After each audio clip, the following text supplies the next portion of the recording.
Om Swastiastu. Yang terhormat Dewan Penguji 1 Ibu Lucy Sri Musmini, SEMSIAK. Yang terhormat Dewan Penguji 2 Bapak Gede Agus Pertama Yudantara, SEAKMSA. Yang terhormat Dewan Penguji 3 Ibu Sunita Devi, SEMSI. Baik, terima kasih atas waktu yang sudah diberikan kepada saya untuk mempresentasikan hasil penelitian skripsi saya yang berjudul Determinan Volatilitas Harga Saham pada Perusahaan Sektor Keuangan yang terdaftar di Bursa Efek Indonesia. Baik, sebelum itu perkenalkan, nama saya Nikada Sanat Hepena Dewi, NIM 17170541403 dari mahasiswi S1 Akuntansi. Baik, langsung saja.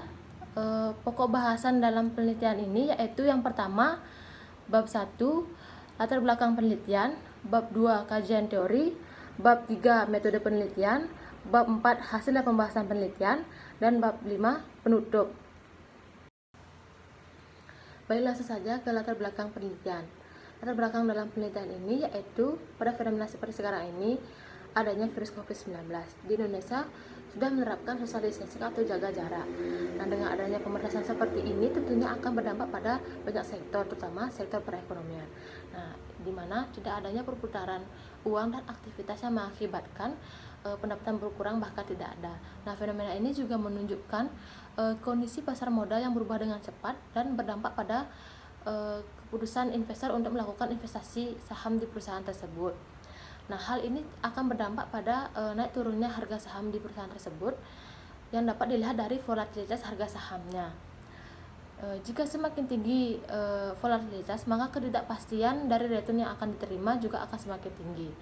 Bila volatilitas hariannya tinggi, maka harga saham akan mengalami kenaikan dan penurunan yang tinggi, sehingga memberi peluang untuk melakukan perdagangan atau transaksi demi mendapatkan keuntungan dari adanya perbedaan dari harga awal dan harga akhir pada saat melakukan transaksi. Nah, volatilitas harga saham biasanya dilihat pada laporan keuangan perusahaan yang paling baru untuk menentukan apakah saham yang akan dipilih adalah saham yang baik ke depannya. Nah, untuk melihat saham baik atau tidak untuk kedepannya, yaitu bisa dilihat dari tingkat kesehatan keuangan perusahaan tersebut yang dapat digunakan menganalisis yaitu analisis hasil keuangan. Nah, dalam penelitian ini, analisis rasio yang digunakan untuk mengukur kinerja keuangan adalah rasio profitabilitas. Karena rasio ini menunjukkan kemampuan perusahaan dalam memperoleh laba. Rasio dalam penelitian ini yaitu return on equity, tingkat inflasi, earning per share, dan return on asset. Alasan memilih variabel bebas tersebut dikarenakan pada tahun 2019, yaitu sebelum terjadinya COVID-19, dan tahun 2020 setelah terjadinya COVID-19 menurun, yaitu rata-rata sebesar return on equity 3,86% pada tahun 2019 dan 2020 sebesar 2,33%. Kemudian tingkat inflasi pada tahun 2019 sebesar 2,7% dan pada tahun 2020 menurun sebesar 1,68%. Kemudian earning per share pada tahun 2019 sebesar 142,83, sedangkan pada tahun 2020 sebesar 98,79. Dan yang terakhir, return on asset sebesar pada tahun 2019 sebesar 0,82%, sedangkan tahun 2020 sebesar 0,37%. Data ini diperoleh dari analisis laporan keuangan perusahaan sektor keuangan yang bersumber dari website resmi Bursa Efek Indonesia. Nah, hubungan variabel bebas dengan fenomena COVID-19 yaitu dengan adanya fenomena tersebut berdampak kepada banyak sektor, terutama pada perkembangan kondisi pasar modal yang sangat berubah dengan cepat, sehingga mengakibatkan berpengaruh terhadap keputusan investor dalam melakukan investasi saham. Hal ini juga berdampak pada return on equity, tingkat inflasi, earning per share, dan return on asset, yang juga mengalami penurunan cukup signifikan dibanding tahun sebelumnya. Nah, bisa dilihat di slide.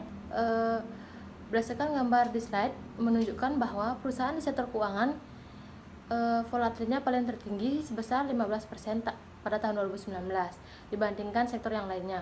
Sedangkan gambar yang kedua menunjukkan bahwa di sektor keuangan mengalami penurunan yang sangat drastis sebesar min 1,59% tahun 2020. Selain itu, sektor keuangan merupakan sektor paling penting di lingkup perekonomian dikarenakan menjadi pusat tempat arus uang berputar. Jadi oleh karena itu penulis tertarik mengambil penelitian pada sektor keuangan. Dengan adanya fenomena COVID-19 ini, topik mengenai volatilitas antar perusahaan dari segi faktor harga saham penting dilakukan untuk mengetahui faktor-faktor yang paling mempengaruhi volatilitas harga saham sebelum dan setelah terjadinya COVID-19, yaitu periode 2019 dan 2020. Sehingga peneliti tertarik untuk melakukan penelitian dengan judul Determinan Volatilitas Harga Saham pada Perusahaan Sektor Keuangan yang terdaftar di Bursa Efek Indonesia. Selanjutnya, identifikasi masalah pada penelitian ini yaitu ada dua. Yang pertama, tingkat harga saham di Bursa Efek Indonesia sering mengalami volatilitas selama periode 2019 dan 2020 sehingga berdampak pada transaksi jual beli efek. Yang kedua, volatilitas sering terjadi pada perusahaan sektor keuangan terdaftar di Bursa Efek Indonesia selama periode 2019 dan 2020. Nah, pembatasan masalah dalam penelitian ini yaitu peneliti hanya akan membahas lebih banyak mengenai determinan volatilitas harga saham pada perusahaan sektor keuangan. Rumusan masalah pada penelitian ini yaitu ada 4. Yang pertama, apakah terdapat pengaruh determinan return on equity, tingkat inflasi, earning per share, dan return on asset terhadap volatilitas harga saham. Dan tujuan dari penelitian ini yaitu untuk mengetahui apakah terdapat pengaruh determinan return on equity, tingkat inflasi, earning per share, dan return on asset terhadap volatilitas harga saham. Manfaat dalam penelitian ini yaitu ada 2. Yang pertama, manfaat teoritis. Penelitian ini diharapkan dapat menambah pengetahuan, gambaran, dan bukti empiris mengenai determinan volatilitas harga saham pada perusahaan sektor keuangan. Penelitian ini juga dapat menjadi acuan bagi peneliti yang akan melakukan penelitian sejenis dan penelitian lanjutan. Yang kedua, manfaat praktis yaitu bagi peneliti. Hasil penelitian ini diharapkan dapat memberikan tambahan wawasan dan pengetahuan yang luas khususnya mengenai determinan volatilitas harga saham pada perusahaan sektor keuangan. Dan bagi Universitas Pendidikan Ganesha, yaitu hasil penelitian ini dapat dijadikan referensi tambahan yang dapat digunakan sebagai bahan bacaan informasi untuk melengkapi kepustakaan. Selanjutnya, bab 2, kajian teori. Pada penelitian ini menggunakan grand theory signaling teori signal, di mana teori ini mengemukakan mengenai bagaimana seharusnya sebuah perusahaan memberikan sinyal-sinyal kepada pengguna laporan keuangan. Sinyal ini berupa dapat promosi atau informasi lainnya yang menyatakan bahwa perusahaan tersebut lebih baik dari perusahaan lainnya. Selanjutnya, variabel terikat dalam penelitian ini yaitu volatilitas harga saham. Dan variabel bebasnya yaitu ada 4. Yang pertama, return on equity, tingkat inflasi, earning per share, dan return on asset. Nah, bisa dilihat pada slide. Kerangka berpikir dalam penelitian ini yaitu yang pertama, return on equity berpengaruh secara parsial terhadap volatilitas harga saham. Yang kedua, tingkat inflasi berpengaruh secara parsial terhadap volatilitas harga saham. Yang ketiga, earning per share berpengaruh secara parsial terhadap volatilitas harga saham. Dan yang terakhir, return on asset berpengaruh secara parsial terhadap volatilitas harga saham. Selanjutnya, peneliti juga merumuskan hipotesis yaitu yang pertama, H1, return on equity berpengaruh terhadap volatilitas harga saham. H2, tingkat inflasi berpengaruh terhadap volatilitas harga saham. H3, earning per share berpengaruh terhadap volatilitas harga saham. H4, return on asset berpengaruh terhadap volatilitas harga saham. Selanjutnya, bab 3, metode penelitian. Jenis penelitian ini yaitu penelitian kuantitatif. Populasi yang dipakai adalah 94 perusahaan di sektor keuangan yang terdaftar di Bursa Efek Indonesia pada tahun 2019 dan 2020. Nah, cara pengambilan sampel ini yaitu dengan menggunakan teknik purposive sampling. Sampel dalam penelitian ini sebanyak 65 perusahaan. Dan data yang digunakan bersumber dari laporan keuangan yang dipublikasi dari website resmi Bursa Efek Indonesia.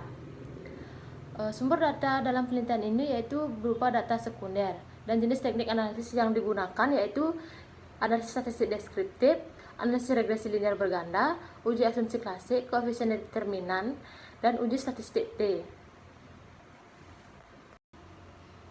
Selanjutnya, bab 4, hasil dan pembahasan penelitian. Dalam penelitian ini, objek penelitian yang digunakan adalah perusahaan yang masuk kategori perusahaan sektor keuangan yang terdaftar di Bursa Efek Indonesia periode sebelum COVID pada tahun 2019 dan setelah terjadinya COVID pada tahun 2020. Namun tidak semua perusahaan yang masuk kategori perusahaan sektor keuangan dapat dijadikan sampel. Penelitian ini menggunakan metode purposive sampling. Peneliti telah menetapkan kriteria untuk menyeleksi perusahaan-perusahaan yang nantinya akan diperoleh beberapa perusahaan yang mampu mewakili keseluruhan perusahaan yang masuk kategori perusahaan sektor keuangan. Beberapa kriteria tersebut sudah dijelaskan di bab sebelumnya, dan data yang diperoleh yaitu 65 perusahaan yang dijadikan sampel. Oleh karena itu, jumlah observasi dalam penelitian ini berjumlah 130 sampel. Dilanjutkan ke tahap analisis statistik deskriptif. Bisa dilihat di slide, berdasarkan hasil analisis statistik deskriptif menyatakan bahwa hanya variabel tingkat inflasi yang nilai rata-ratanya lebih besar dibandingkan standar deviasinya. Hal tersebut berarti penyimpangan data yang terjadi rendah sehingga menyebabkan penyebaran nilainya merata, sedangkan variabel return on equity, earning per share, dan return on asset nilai rata-ratanya lebih kecil dibandingkan standar deviasinya. Hal tersebut berarti penyimpangan data yang terjadi tinggi sehingga menyebabkan penyebaran nilainya tidak merata. Selanjutnya menuju tahap uji asumsi klasik yang pertama, yaitu uji normalitas data. Berdasarkan uji normalitas data menyatakan bahwa model regresi yang dikatakan berdistribusi normal. Akan tetapi sebelumnya data tersebut tidak normal sehingga peneliti melakukan transformasi data dan outlier data. Data yang tidak normal dihapus, kemudian data akhir yang diperoleh sebesar 76 sampel. Data tersebut diolah kembali supaya memperoleh data normal, yaitu nilai signifikansinya Kolmogorov-Smirnov sebesar 0,200. Oleh karena itu nilai signifikansinya KS 0,200 lebih besar dari 0,05, maka model regresi dapat dinyatakan terdistribusi secara normal dan dapat digunakan untuk pengambilan keputusan. Selanjutnya ke tahap uji multikoleniaritas. Berdasarkan uji multikoleniaritas, data menyatakan bahwa faktor variabel independen menunjukkan nilai toleransi lebih besar dari 0,100 dan nilai VIP kurang dari 10,00, sehingga dapat disimpulkan variabel independen di atas tidak memiliki gejala multikoleniaritas. Selanjutnya, uji heteroskedastisitas. Berdasarkan uji heteroskedastisitas menyatakan bahwa faktor variabel independen menunjukkan nilai signifikansi lebih dari 0,05, sehingga dapat disimpulkan variabel independen di atas tidak memiliki gejala heteroskedastisitas. Selanjutnya, uji autokorelasi. Berdasarkan uji autokorelasi, data menyatakan dapat diketahui bahwa nilai Darwin-Watson sebesar 2,029. Berdasarkan tabel Darwin-Watson, dapat diketahui bahwa untuk data sampel sejumlah 76 dan variabel bebas sejumlah 4 memiliki nilai DL 1,5190 dan DU 1,7399. Dari jumlah DL dan DU tersebut, maka dapat dihitung jumlah 4 dikurang DI sebesar 2,481 dan 4 kurang DU sebesar 2,2601. Jadi dari nilai tersebut dapat diketahui jika 1,5190 kurang dari 2,029 kurang dari 2,2601, sehingga ini berarti tidak ada gejala autokorelasi. Selanjutnya masuk ke tahap analisis regresi linear berganda. Berdasarkan uji analisis linear berganda dapat menyatakan bahwa nilai konstanta sebesar 1,614, artinya bahwa semua variabel independen nilainya 0, maka volatilitas harga sahamnya nilainya 1,614. Selanjutnya untuk koefisiennya, koefisien ROE bernilai positif, artinya memberikan pengaruh positif terhadap volatilitas harga sahamnya. Sedangkan koefisien tingkat inflasi, EPS dan ROA bernilai negatif, artinya memberi pengaruh negatif terhadap volatilitas harga sahamnya. Selanjutnya menuju ke tahap koefisien determinasi. Bisa dilihat di slide. Dari hasil tersebut dapat dikatakan bahwa pengaruh variabel independen atau ROA, tingkat inflasi, EPS dan ROE terhadap variabel volatilitas harga saham sebesar 53%, sedangkan sisanya sebesar 47% dijelaskan oleh faktor lain di luar penelitian ini yang dapat mempengaruhi volatilitas harga sahamnya. Selanjutnya uji T. Yang pertama, H1 ditolak dengan nilai T hitung sebesar 1,802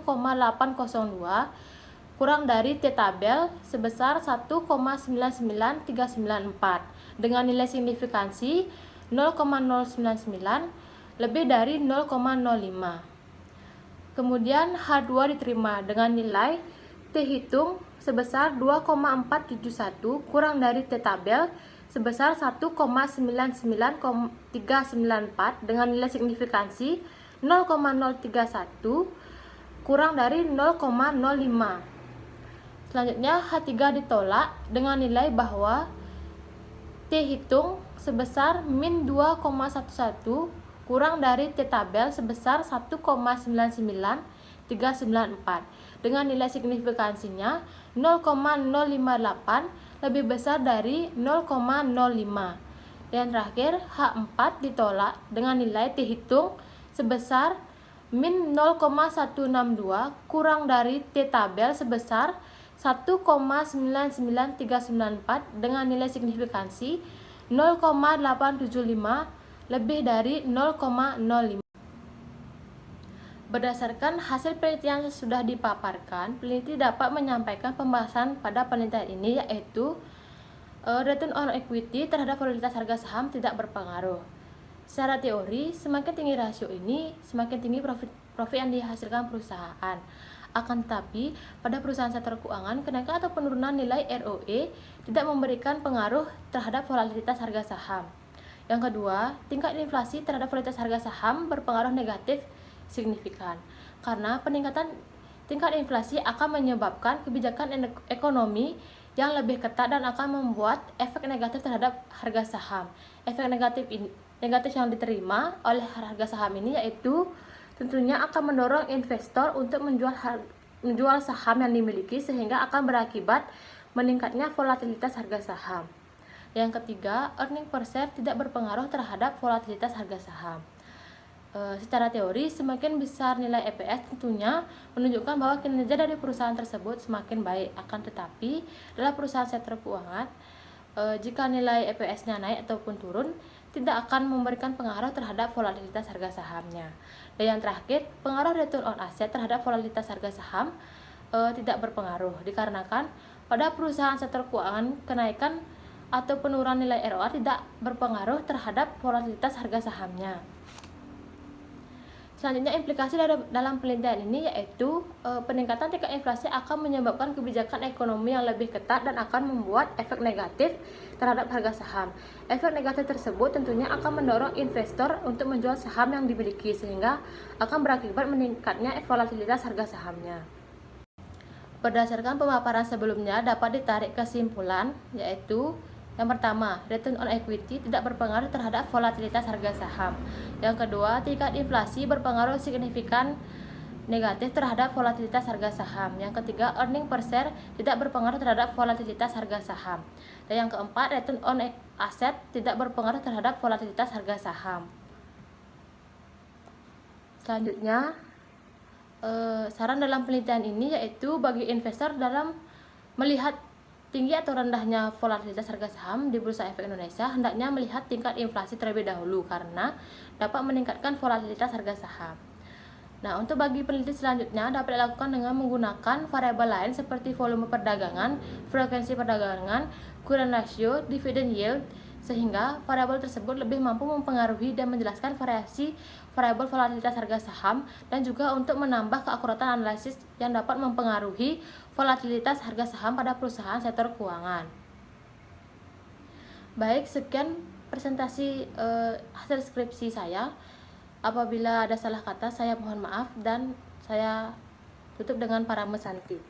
Om Santi Santi Santi Santi.